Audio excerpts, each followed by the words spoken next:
Ano naman yan? May pasalubong na naman sa inyo. Eh, si Nana, saan kakain? Oh? Di malaman ko saan dyan. Binabawasan yung pagkain.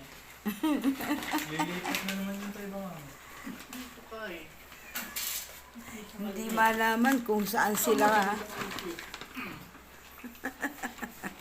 May pasalubong, sabi nila. Swerte, may pasalubong ang mamit daddy ko.